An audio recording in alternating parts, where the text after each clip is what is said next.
voilà, à l'aéroport de Tunis-Carthage, ici, près de 17 000 de nos compatriotes ont pu repartir en France dans leur résidence principale. Ils étaient en Tunisie, bloqués, touristes pour certains, d'autres Français de passage. Et grâce à l'aide du centre de crise et de soutien d'Air France, que je remercie particulièrement, maintenant ils sont retournés chez nous.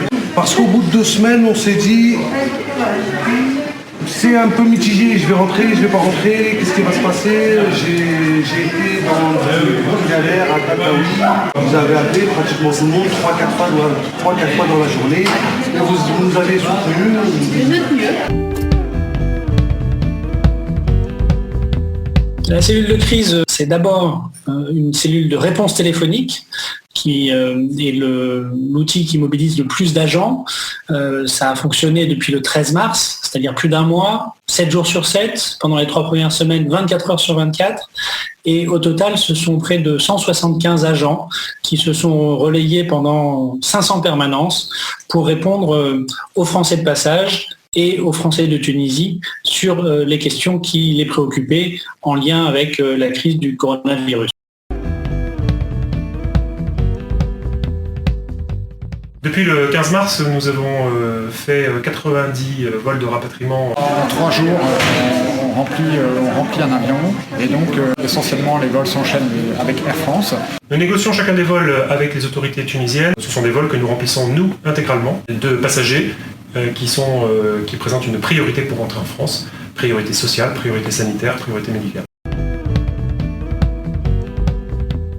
La protection consulaire, c'est notre priorité en temps ordinaire et c'est naturellement en temps de crise encore davantage notre priorité. Donc nous sommes particulièrement attentifs aux femmes victimes de violences parce que la crise, c'est un amplificateur et donc des situations qui sont un peu tangentes en temps ordinaire basculent.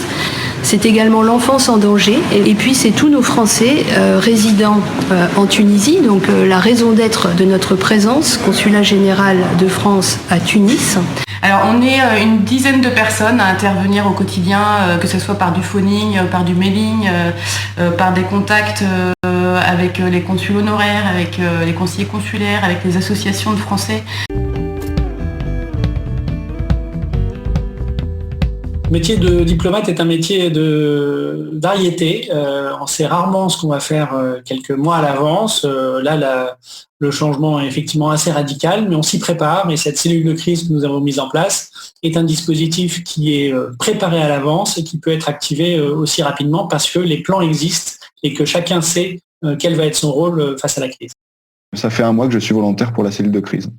Je suis volontaire dans le cadre de ce dispositif un peu exceptionnel qui vise à quand même rassurer les personnes, à écouter les gens, à répondre à leurs demandes. Il y a plusieurs appels qui m'ont marqué, mais celui dont je me souviens le plus, c'est celui d'une dame qui a appelé justement pour savoir quand est-ce que serait affrété le prochain vol.